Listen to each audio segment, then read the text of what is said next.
Colorado? Yeah. I'm going to be nearby. He's going to go visit one of the high schools, I think.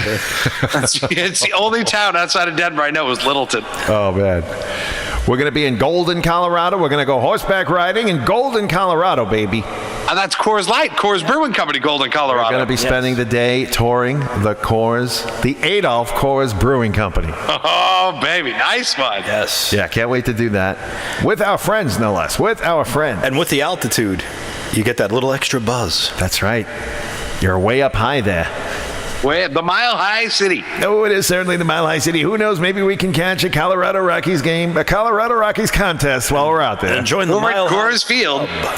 We'll be up at Coors Field, and we'll be rooting for the Colorado Rockies to win the contest. That's going to be great, man. That's big fun. I have to call. I've never been to Denver before. Yeah, neither have I. We're looking forward to that. And the drive across the desert and into the mountains, we're going to be crossing the Continental Divide. Yes. Yeah, at, Loveland Pass. And we're going to take pictures on the Continental Divide. Wow. So looking forward to that. But it all starts with Tommy Edison's wedding. That's going to be... Hi-yo.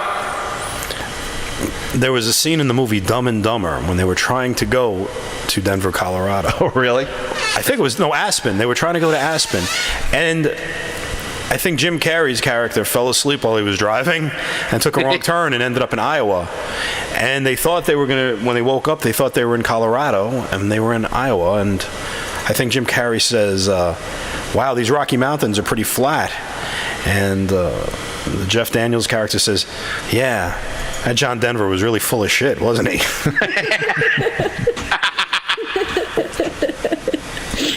Since we're talking movies. A friend of mine used to call Denver Cleveland with mountains. Yeah, Denver's an interesting place. He didn't like it very much. Denver. I like it. Yeah. Breckenridge is nice. I've been there. Oh, yeah? You can go to South Park, which is really a big nothing, but they do have little signs with the characters from South Park. Is that like a suburb? Yeah, it's right outside of Breckenridge in that area, maybe within an hour or so. South Park, Colorado. You know what I find interesting? Up in Pennsylvania where we have that little vacation place? Yeah. We have Route 6. You're familiar with Route 6, right? Yeah. The famous Route 6. Well, Denver, Route 6 goes right across the center of Denver. As a matter of fact, as I'm driving from Vegas to Denver, I'm going to be on Route 6 for about 400 of those miles. Wow. Unbelievable. So you could just same Route 6. Stay straight on that. I could just stay on Route 6. It'll take me first to, I don't know if it goes to Chicago, but it'll take all the way across if I wanted to, and I could go up to my trailer. You should consider from Denver. that if you don't want to fly. One day I'd love to do that. Yeah. Take the long way home, like Supertramp. Yeah. See what I did there? Yeah. I see what you did there, Tom. Some 1970s pop culture, everybody. A little musical segue there. Yee. But what would you say if I was calling you a radical? A liberal? Well, speaking I don't of know the next radical, line, Herb. I'm sorry. A fanatical criminal! Oh! I think so. Tom, I don't know if Tom is a huge fan of the current administration. And speaking of radicals, He's a good man. he cares about us, Tom. Well, he's trying to make everything fair, which you know what? It's all good. It should be fair. I had a friend that used to say, fair is fair. I don't know what that means, but... Fair is fair. He used to say that, fair is fair. He could have been talking about the fare to get on the Staten Island ferry. He could. Which was 5 cents at the time. That was pretty fair. That's a fair fare, 5 cents. How about Scarborough Fair? Are you going? I might, with parsley and sage, which are now names of Rosemary children. and Thyme. Hey, Tom, getting back to your YouTube channel, the Tommy Edison Experience. Yeah. One of the videos I enjoyed recently was you showing everyone how you catalog or how you find a CD when you're looking for a CD. Yeah. You know? Yep. And I've seen this in action before. As a matter of fact, before CDs were even invented. And I used to watch you find your albums. That's right. And no problem. He'd say, oh, you want to hear Supertramp, the Century? What do you call it? Oh, I got it right now. Zing, zing, zing, zing. All of a sudden, there he is. It's in his hands. I'll tell you what. You know who Jeff Healey is? Yes. Right. So Jeff Healey is now he left rock and roll to play jazz. He had a band called the Jazz Wizards. Wasn't he in Roadhouse with Patrick Swayze, Jeff Healey? Yeah, Roadhouse. Yep. He was in Roadhouse. He was in the house band. Yeah, he's a blind guitar player. Yeah. He had a record. John Hyatt wrote a song called Angel Eyes. He had a pretty big hit with it back in, what, 88? Right. Somewhere, I don't know. 1988 gold. Oh, my favorite. But he's got, I mean, well, he died last year, but he gave away a bunch of his 78s to this woman that I met last time I was in Canada, who's this great singer. But he could find, I mean, he had like 50,000 78s and could find anything he wanted just like that. I couldn't believe it. Wow. He could read the grooves? Yeah, he could feel the grooves. He could feel, the different record companies, pressed him. Columbia was different than an RCA, whatever it was. And he could just find them. That blew my mind. Wow. That's amazing, man. And it's great. And she's got all these 78s all over the house, Western swing and old, the Hot 5 and the Hot 7, all that stuff. I mean, jazz and country, everything you want. Oh, it's great. What a collection. I know you have a collection as well. How many, do you have a count of how many songs are in your iPod right now?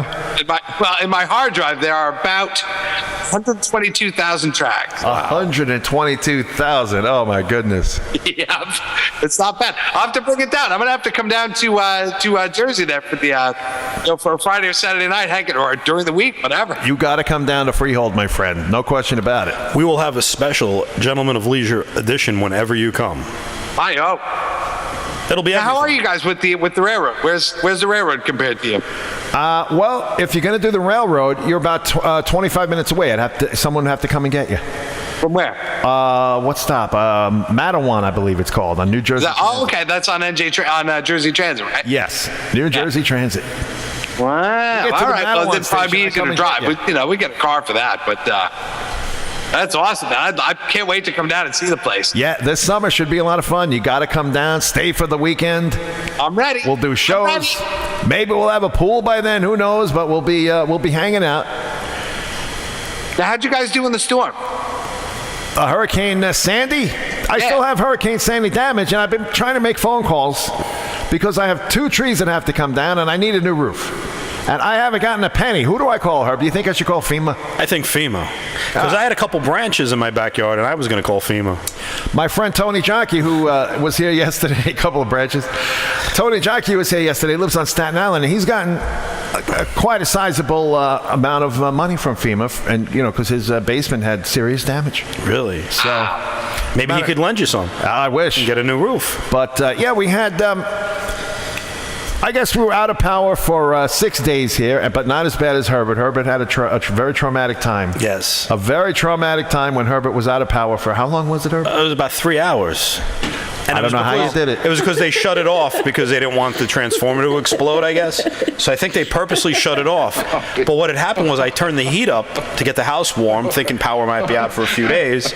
So I went to bed and I woke up sweating. I was very upset. So yes, it was 3 very long hours. That's pretty traumatic. And a few branches in the backyard. Hey, listen, where I am, I came home from work that morning, that Monday morning, or the Monday or Tuesday morning, whatever it was.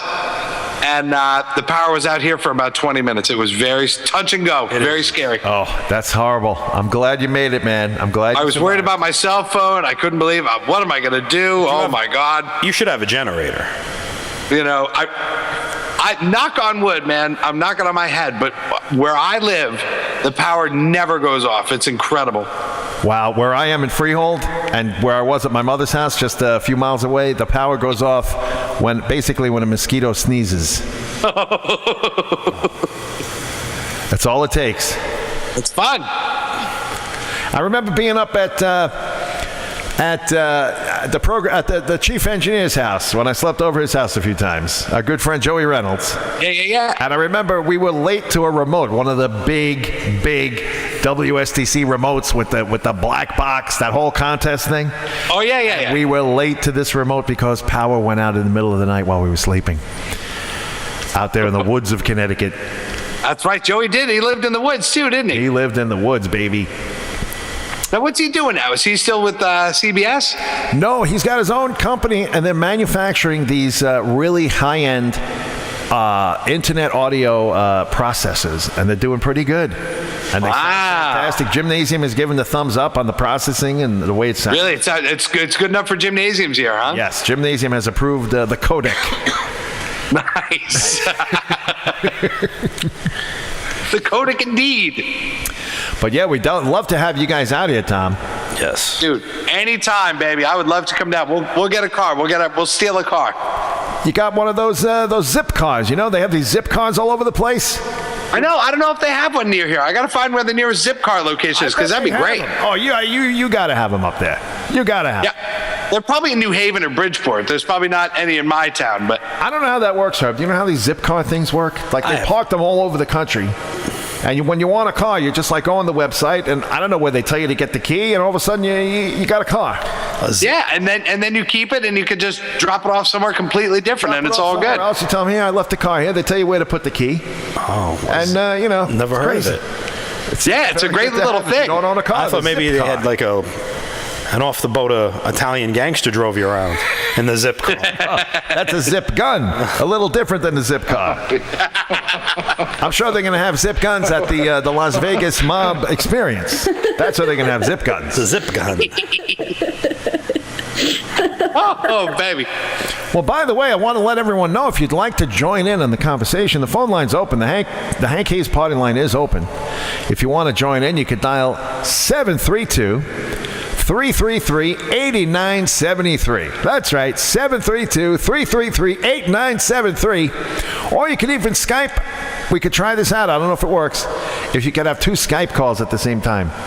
Or maybe you have to bump up Skype. You have to have Skype Premium. I don't have Skype Premium. Yeah, no. But you can call in, ladies and gentlemen, if you want to call in, 732-333-8973. Talk to Herbert J. Whiteside, of course, Hank Hayes, and special guest, Tommy Edison of the Tommy Edison Experience. There he is. He's live on the camera. He's going wild up there in Connecticut on a Sunday afternoon. And yes, I'm just still blown away, Tom, the fact that you are now a bona fide gentleman of leisure. Yes. Yeah, I'm 2 weeks in. I just said Friday was my second week off. Oh, 2 weeks in. Remember those days, Yes. Herb? The good old days. I'll tell you what, though. I can't sleep. I'm having trouble sleeping. Wow. Well, no, because I never doing that schedule. So I get up at 3 o'clock every morning, and so I'm used to not getting a full night's sleep. I haven't had 8 hours sleep, and I can't tell you how long. Well, the field of movie critics has gotten a little wider this week. I know, we lost a legend. We did. A great one. We did. I loved him, man. Roger Ebert. And you know what? When we first started, the first review we did was for Scream 4. And Roger Ebert tweeted it. Oh, no way, man. Yes, Wow, true fact. Yep. That's pretty cool. It's very cool. And he tweeted 2 of our reviews. I was like, man, thank you so much. We also lost one of the Ramones. This week? Yes. This Which week? one? Phil. That's right, Phil Ramone. That's right, the record producer. Oh, you got me there. You got me there. You fooled me that time. We pretty much lost all the Ramones, other than one of the replacement Ramones. Really, all the original guys are pretty much gone. Everybody's gone, right? Yeah. There was Joey. There was Johnny. He was the Republican of the Ramones. Mm-hmm. Is that right? Yes. Dee Dee, I think, is gone. I think they're all gone. I think Marky, who was who replaced somebody. He replaced Tommy. Yeah, who died. Yeah, I think he's the only living Ramone. Or as Marky came in on the Road to Ruin album with "I Want to Be Sedated" and all that. He as Joe Franklin called him in his great interview, the Ramones. I'm here with Marky Ramone. I have to see that. That's probably on YouTube somewhere, right? The old Joe Franklin show, man. It is on YouTube. It is on YouTube, and he's like, now, Marky Ramone, what do you think of the Jay Giles band? I think he says, are the Ramones, are you anything like the Grateful Dead? I think that was one of his questions. There's a documentary, Jeff. I think it's called 50 Million Joe Franklin Fans Can't Be Wrong, something like that. That's right. I like when his interview of the late, great Joe Spinell, the actor. hearing some of Joe Franklin's questions. That's up on YouTube.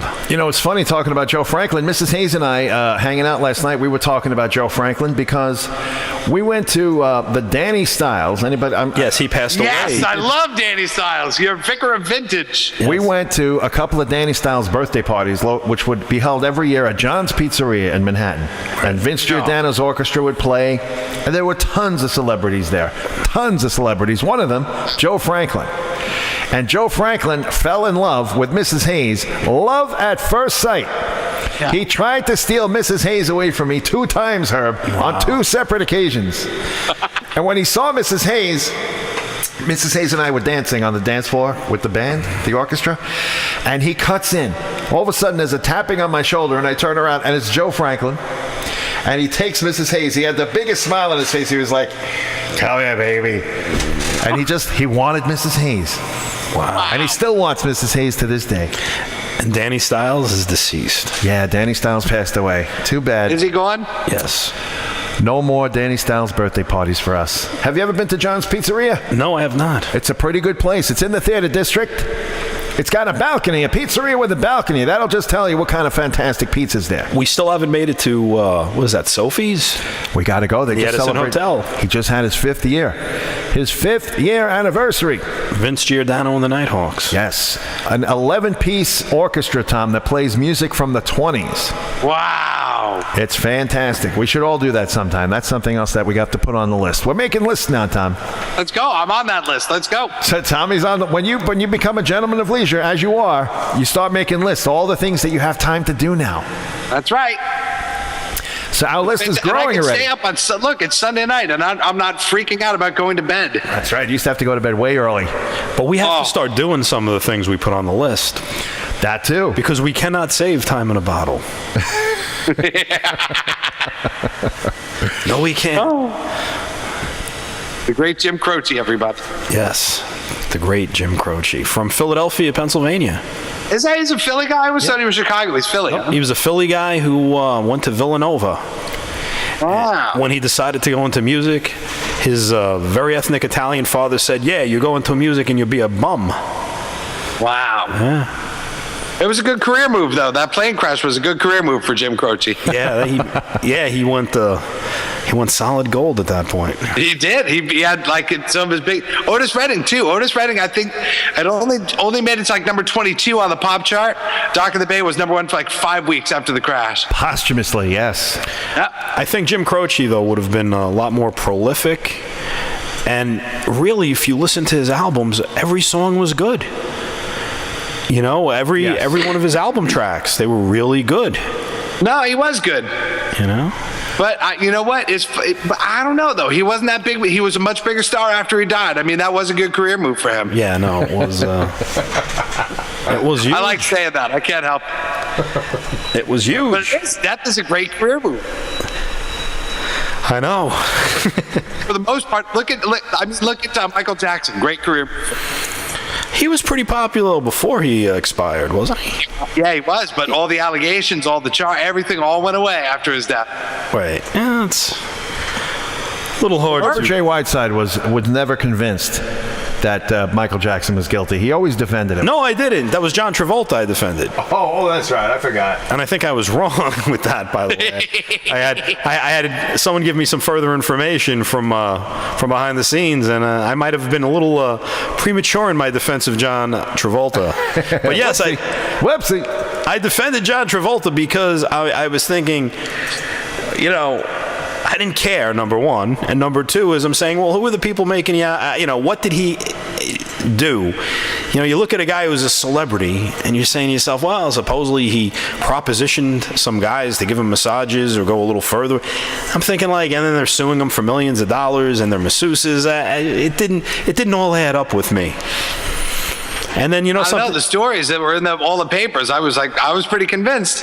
But there was, first off, it didn't matter because, it wasn't as if he had committed any real crime. It was, I kept thinking the guy's a celebrity. He's very powerful. He's a multimillionaire. I was thinking, does he really need to be propositioning the masseuse on, Royal Caribbean or at a hotel? And so I I defended him, but I always had the caveat that I really could care less when I defended him. You remember that, Hank, right? Yes, always. It was like, whether it's true or not, but I'm saying I just don't see why, but if it's so, I don't care, but did he really do it? But you know something? He probably did, because he probably turned on the Illuminati. Oh, He probably did. They probably singled him out. I know he's part of that whole, what's his name? That Herbert guy's religion, too, with spaceships. Scientology, L. Ron Hubbard. Yeah. Yeah. I think he's one of those Dianeticians or whatever they call them. Well, gentlemen, the time is just flying by. We have like a half an hour left in the show. For those of you just joining us, I want to let you know who we are talking to today. It is Hank Hayes, of course, Herbert J. Whiteside, otherwise known as the Gentleman of Leisure. Yes. With our special guest this afternoon. He lives in Connecticut. He's live on the Skype. And his name is Tommy Edison, a good friend of Hank and Jim. And going wild. He's going wild right now on the internet. His main channel on YouTube, The Tommy Edison Experience. Yes, we're talking to Tommy Edison, also known as the blind film critic. He's just taken off. You're taking off, Tom. You're taking the internet by storm, I tell you. I'm taking off, Henry. I'm working on it, baby. I'm working it. And I can't wait to hear about these other new things that are lined up in the future for you. Just things that you're going to I can't wait to hear about it. That's all I can say. It's going to be big. It's going to be fun. We're going to, there's a lot of interesting things, so it's going to be good. Now, you know what? As soon as I know, you will all know. Trust me, it's going to be giant. That's great. So, and who knows? Herb and I are always talking about, getting together with you. And like I mentioned before, if we can possibly work that out, we can have what's his name again? The guy, Nick Apollo Forte. Nick Apollo Forte. Legend. Appearing live in your living room with the keyboard, right? That's right, doing a few numbers. Doing some numbers. Now, what does he do nowadays, Herb? Does he go on cruises? And I'm not sure. I was looking on Facebook. He gets a gig here or there. He gets a gig here or there. So his gig is going to be in Tommy Edison's living room in the Gentleman of Leisure with the Tommy Edison Experience. That sounds like, I just think of that. That just sounds like fun to me. Something we really have to do. And he's coming from the Broadway Danny Rose movie, where there was one of Danny Rose's clients was a blind xylophone player.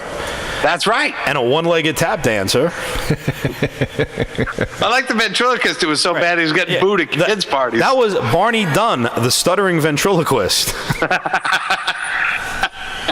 Who kind of resembled Joe Franklin a little bit, except he had that stammer. He looked kind of like a Joe Franklin guy, and he'd be like, hey, hello, children, with his little ventriloquist dummy. And isn't he the one that got that got beat up? He got fingered, right? He got fingered, yeah. He was, because tell us who you're bearding for. Yeah. Tell us. I'm only the beard. I'm only the beard. Well, tell us who you're bearding for. I'm bearding for Barney Dunn.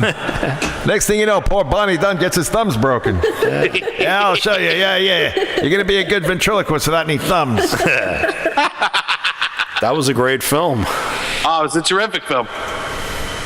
One of my favorite Woody Allen ones. I love that movie. I can watch that anytime. Anytime that comes on the television, I can watch that. Yep, that's one of those ones. Every time it's on, you just sit and watch it. Now, do you have Netflix? Yes, I do. I just got into this series, although I'm almost done with it, called House of Cards. With everybody's talking about that. I got to start watching this thing. It is very good. What I like about it is Kevin Spacey. It's Washington. It's Beltway politics. He's a Kevin Spacey in real life is pretty left of center. Mm-hmm. Yeah. But yet, it is about politics. He's a congressman. And he's a Democrat. There's a Democratic president. What I'm saying is they don't play partisan. Like, they're not, it's not the West Wing where they're trying to make a partisan statement. Yeah. It's not propaganda. It is about corrupt politicians and the way things are done in Washington. And I actually appreciate that there's no agenda there. It's just, it's good entertainment. Well, yeah, because all the shows, West Wing, and remember the Sarah Palin film that HBO did? Yes. And they always have a slant to them, don't they? Yes. But this doesn't seem to have a slant at all, other than it's good entertainment. Well, that's refreshing. It's refreshing if it doesn't have an obvious slant. It does not have an obvious slant. And I like that, too. You remind me of a show I wanted to mention today. I'm glad you guys brought this up, because my favorite show right now is also, I think it's a cable show. It's on the FX cable channel. channel. Okay. The FX network. And the name of the show is The Americans. My wife loves that. I haven't seen it, but my wife loves I haven't that. seen this either. I love this show. I just watched all of the ones that were available on demand. Right. And it does have a little agenda. Okay, the time period it takes place is when Reagan is elected and when the Star Wars technology was being talked about. I overheard her, because she was watching it on the computer. Yeah. The language was a little saucy. Oh, it's We'll got say saucy that. language. It's got sex scenes. Yes. Oh!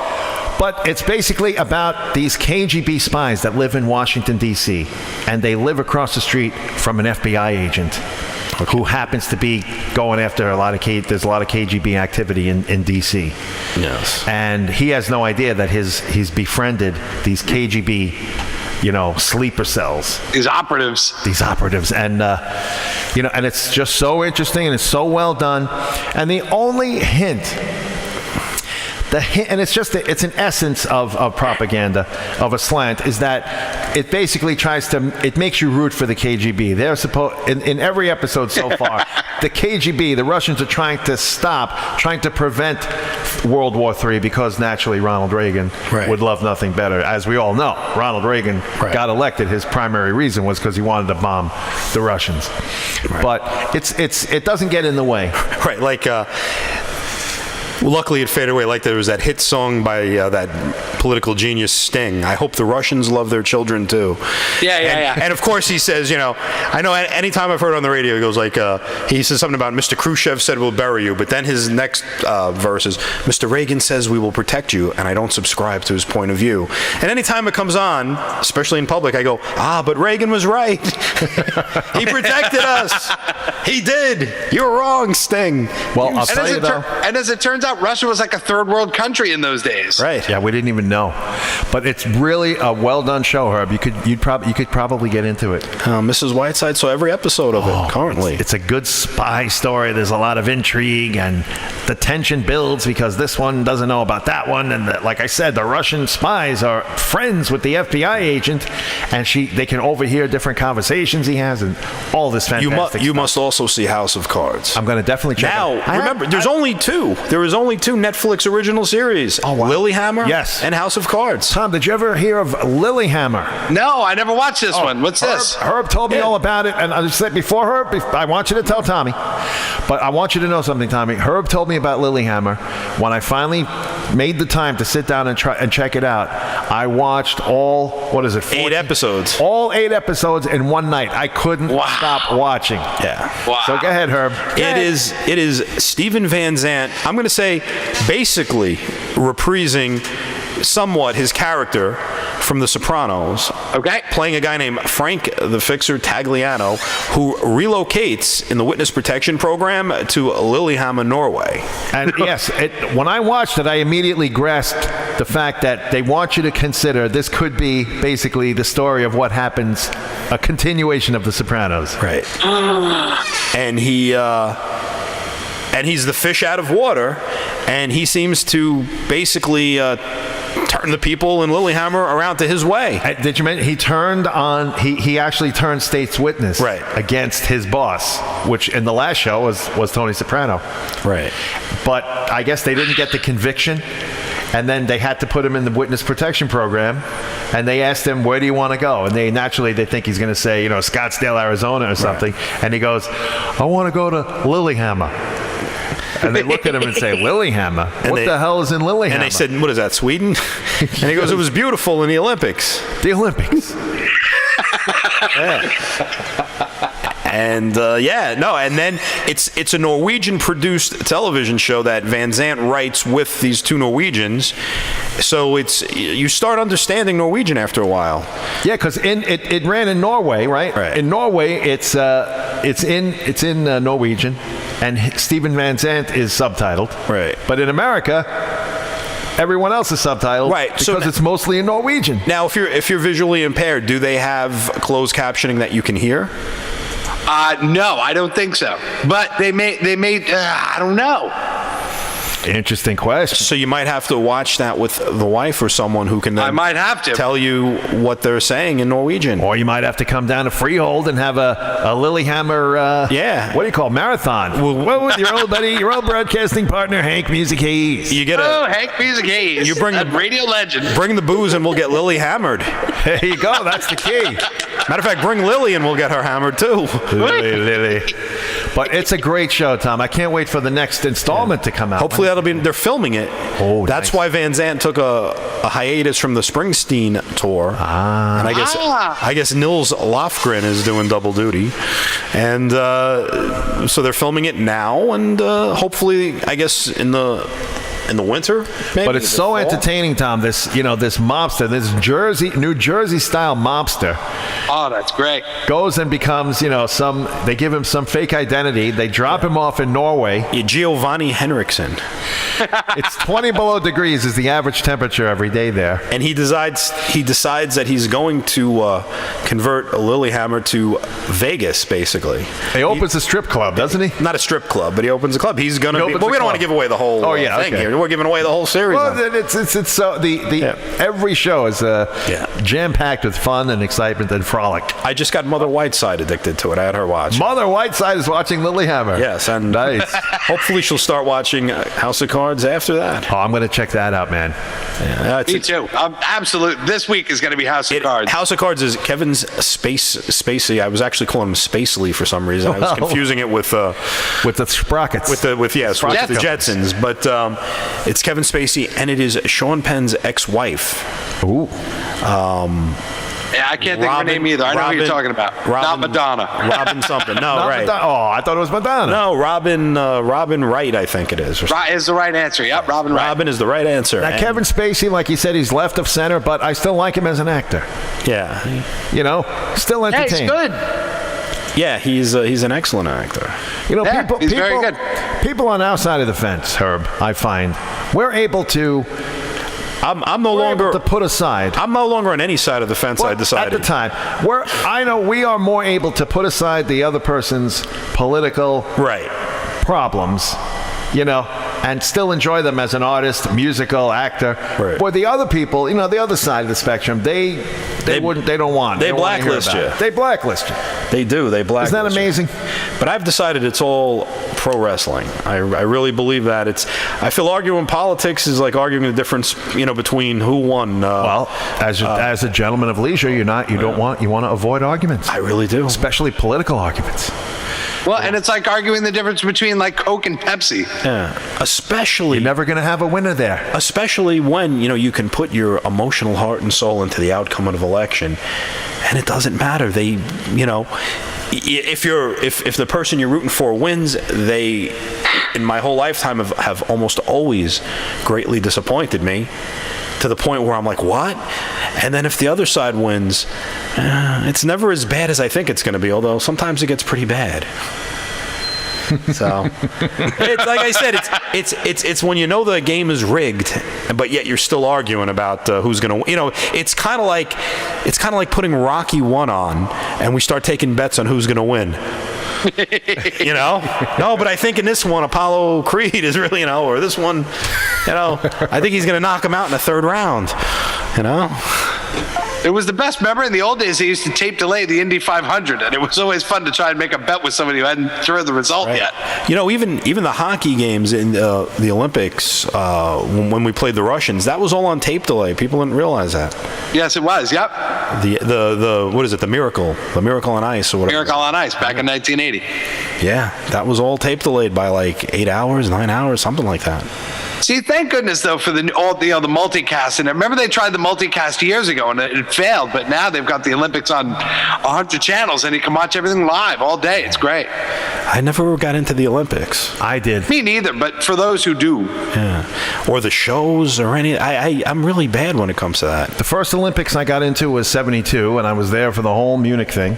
Oh, you couldn't stop. That was great. And then '76 was fantastic. I saw Mark Spitz win every one of his his record-breaking 7 gold medals. Yeah. But now that's just a thing of the past. Oh, and the other guy, the guy that won the triathlon, Bruce Jenner. Oh, that was exciting. Jenner, yeah. When Bruce Jenner came into the last 100 meters, so it was fantastic. Bruce Jenner. And now Bruce Jenner is married to the Kardashians' mother. And we've come full circle with the Kardashians. All the way around. So who's the good Kardashian? The one you see naked every so often? I don't know. Ashley Kardashian? I don't know. I thought there was. No, they're all K. There's Kim, Khloe, and Kourtney. Kim. That was it. Kim Kardashian. Wasn't the father the guy that hid OJ's murder weapon? Yes. Yes, that's right. Bob Kardashian. That's right. That I remember. He's the one that when they announced that OJ was innocent, he had the look of complete and utter shock and surprise. Yeah. He almost said, "What? What? Are you kidding?" He couldn't believe that he was announced innocent. Yeah, because they always said that OJ gave Bob Kardashian a bag when he got off the plane from Chicago. Yes. And no one's ever seen that bag. That's right. And you notice That's right.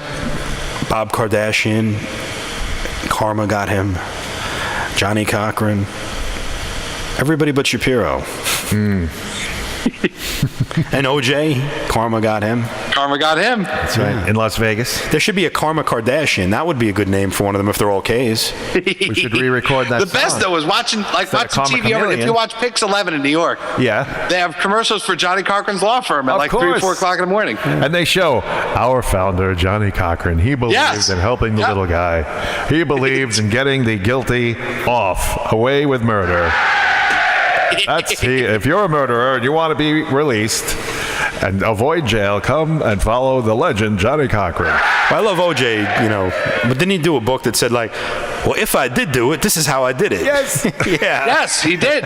Yeah. I didn't do it, but if I'm I not saying did. that I did it, but had I done it, this is how I would have done it. This is how I would have done it. Yeah. Unbelievable. I'm telling you. But it's great. My favorite law firm, though, in New York is the guys from 1-800-VICTIM-2. They don't show that anymore, but I love that commercial. There was I used to love that commercial. Remember, Hank? So cheesy and chopped up. The edits were just so terrible. I like the Social You was hit by Security. a car. That wasn't nice. I like the one where the smooth-talking Dick Summer was like, well, Binder and Binder. yeah, if you, Social Security, we can basically help you scam the government. Yeah. Binder and Binder gets you results. We've been helping people for so long. Yeah. Remember he was on Dick that Summer used to do Love and Touch on WYNY in the middle of the I night. used to listen to Dick Summer every night on WYNY. Right, the country station, right? No, this is when they were AC. when they were adult contemporary. Dick Summer was on. He seemed like he was on 24 hours a day on that station. Yeah, he was always on. And he was on WNBC, too. And that's right. And every other night, he would play Nights in White Satin. Every Yes, he other would. show. Yes.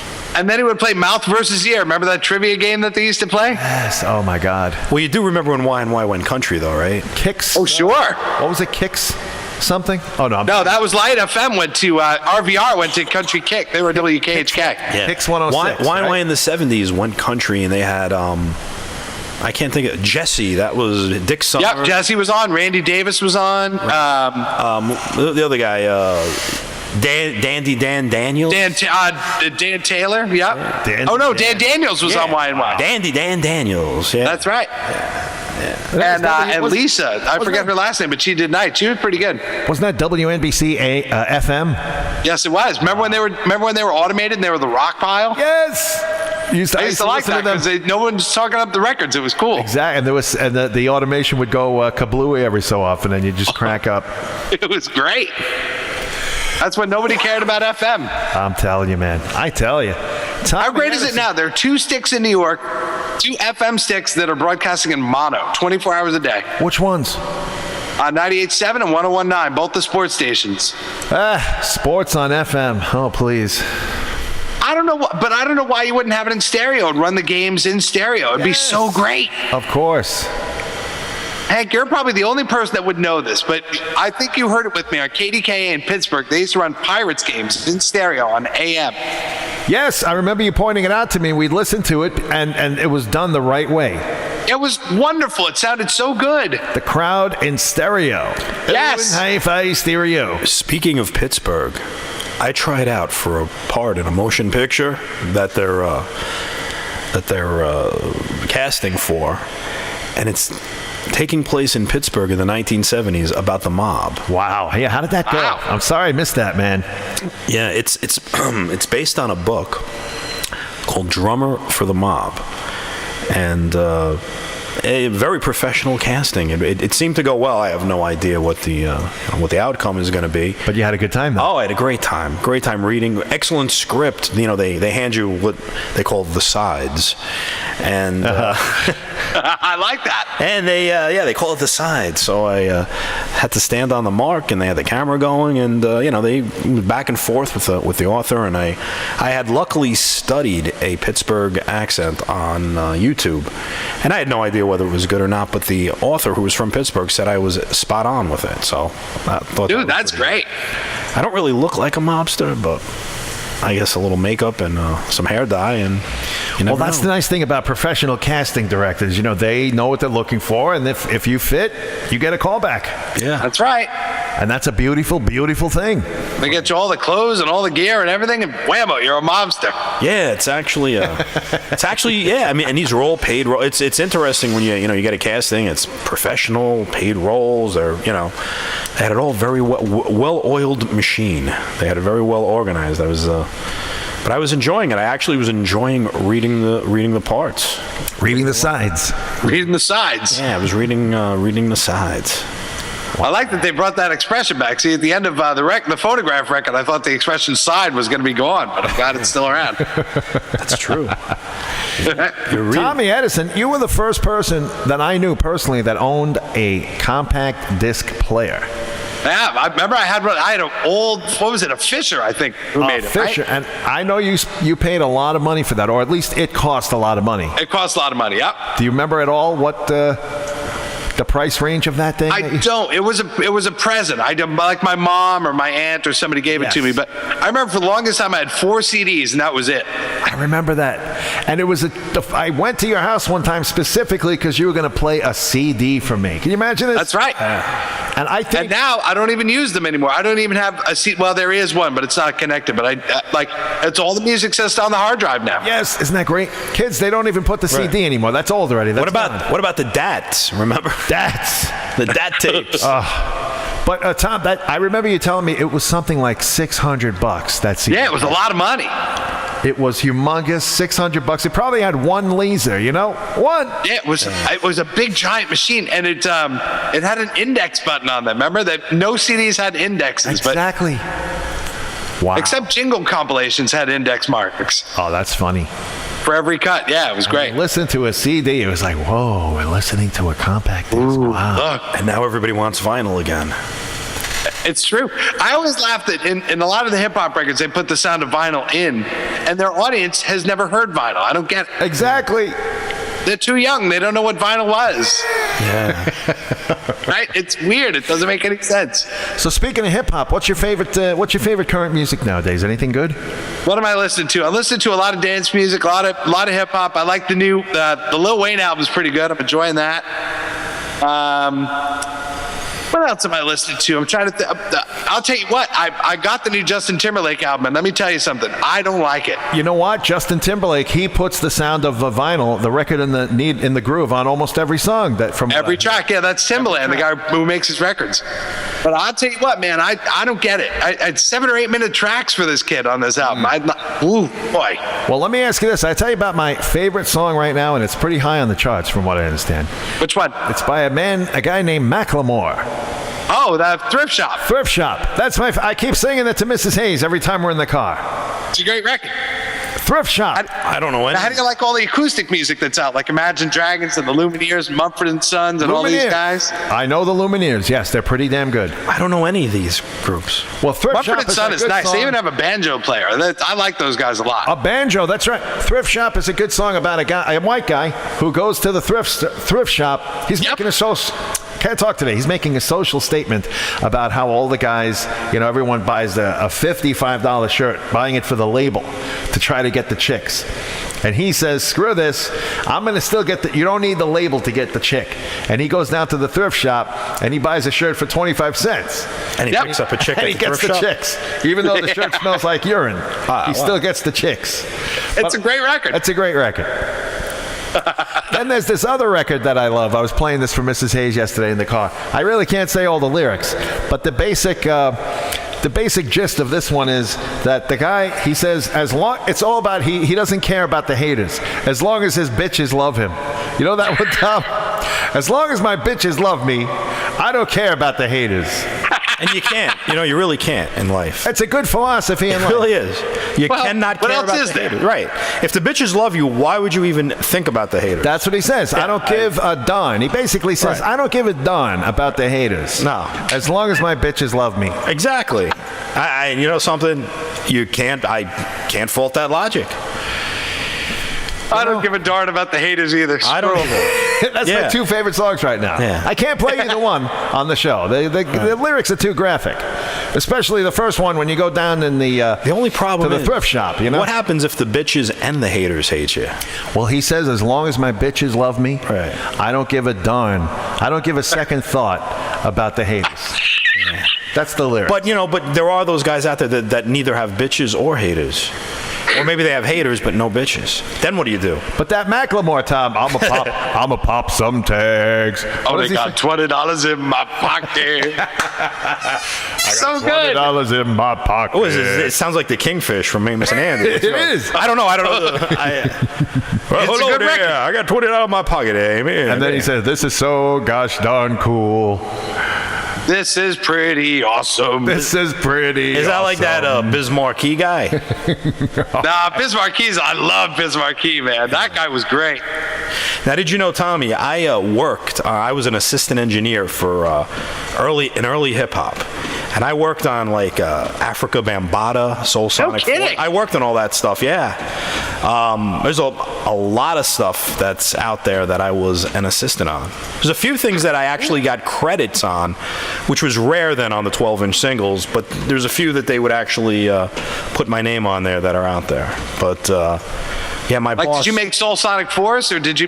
No, Planet Rock. Did you make that one? Planet Rock was my boss. That was what put him on the map that he could buy a studio. But I worked on all like the subsequent stuff that they did. Looking for the perfect beat. Looking for the perfect beat. A lot of those. Yeah, I had a. I would be setting up equipment. I would be aligning the tape heads on the Studer machine and things like that. Running tape. But yeah, no, a lot of the Arthur Baker, so a lot of his remixes. Yeah, I worked on. Did you work on the when they remixed the Hall & Oates stuff? I actually worked on the Hall & Oates Big Bam Boom album. Big Bam Boom, right? Yeah, I worked on all that. I actually was the guy. I delivered and picked up the tape machine that Daryl Hall used for a song on Big Bam Boom called All American Girl, which I delivered to the Mayflower Hotel, where he had a suite with Tommy Mottola, who was his manager at the time, and he decided he wanted it because he was tape recording himself for the album with prostitutes, and he insisted in his artistic fashion that his conversation with a prostitute be put on that song, and you can hear it at the very end of All American Girl. That's awesome. Yeah, that was I worked on that. I'm sorry. Oh, hey. Hi. Whoops. Sorry about that. Whoa. What are you doing over there? A little crazy. He's going wild. I'm a professional engineer, ladies and gentlemen. A professional engineer. He's going. I thought we were getting mugged here for a minute. I was like, oh my God, what the heck's going on? I started hiding under the table. You thought it was a drive-by. Oh God. I said, we're in Freehold. What's going on here? Oh my, get out of the way, please. Oh, this is the worst catastrophe. Oh my good Lord. No. That was so darn awesome. But yeah, no, I worked on Hall & Oates. I worked on Jeff. Well, he did a Jeff Beck album. I worked on Bob Dylan, Empire Burlesque album. I worked on Sun City. That was when I parted ways with them, which was the Sun City song. Yep. But yeah, a lot of that stuff. I worked on Naked Eyes. A lot of those remixes. Always something there to remind me. Yep. And Promises. Right.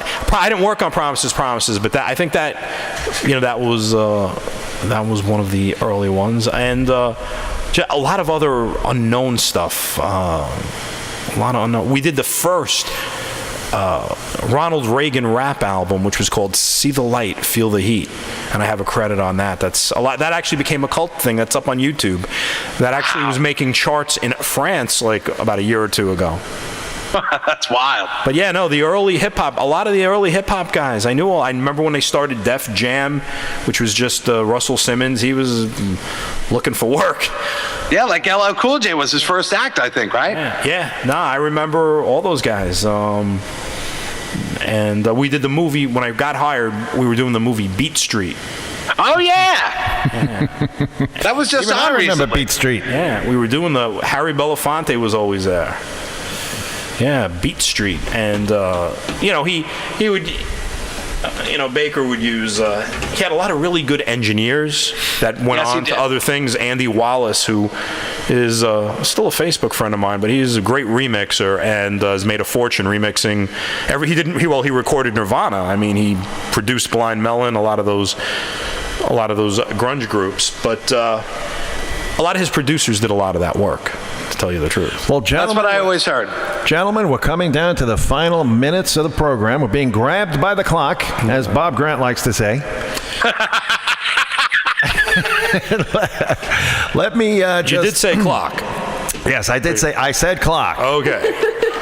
So, Tom, before we go, let's just recap. Oh, it's time for the happy recap, Tommy. The happy recap. And let's just tell everybody who you are again. The one and only Tommy Edison, going wild on YouTube. One of his fantastic channels, The Blind Film Critic. That's right. And the other channel is the Tommy Edison Experience. The Tommy Edison Experience. You want to have a Tommy Edison experience, ladies and gentlemen, if you ever get a chance. But what do you see in the future, Tom? I know you can't reveal, but you got big things going on.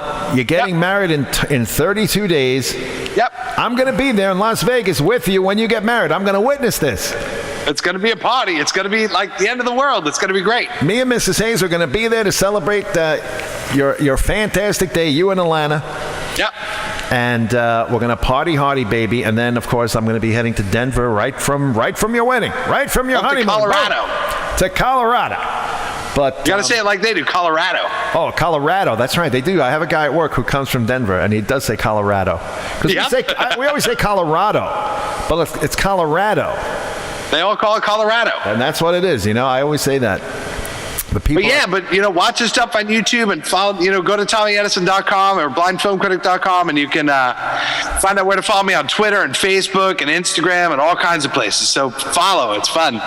Follow the one and only Tommy Edison. Even though you're a hard act to follow, Tom, you are a hard act to follow. Unfollow Nesmith and follow Edison. Thank you, baby. You got Herb, what's going on in Herbert J. Whiteside's future? What's coming up with Herb? Anything? We're working on movies. That's right, working on movies. We're working on movies. We're Love it. Writing script. I actually have. Do you remember a movie called Vigilante, Tommy, from the early '80s? Yes, I do. The author of that, I'm having lunch with him Tuesday. He's a famous author named Richard Viteri, and he's a playwright. And having a meeting with him, having a little lunch, having a little Peter Luger's. Taking meetings? Look at this guy. Yeah, we're taking meetings. I've never been to Peter Luger's. I'm dying to try We're it. taking meetings. Yeah. Well, this has been a fun hang, man. I appreciate you guys having me on so much. It's great fun. Well, Tom, we'll see you soon, man. And this will not be the first time that Tommy Edison, a brand new gentleman, 2 weeks in, Hey! will be on the Gentleman of Leisure show, Tom. And don't worry about the haters, Tom. As long as your bitches love you. Exactly. Words to live by. Words to live by, baby. All right, Tom. Good talking to you, man. Herbert J. Hi, Whiteside. fellas. Ladies and gentlemen, stay tuned for a replay, and then it will be the Ace Dealer Show live from Argonne. Take care, my friends. Okay. Bye-bye. See you next time. Bye. Bye.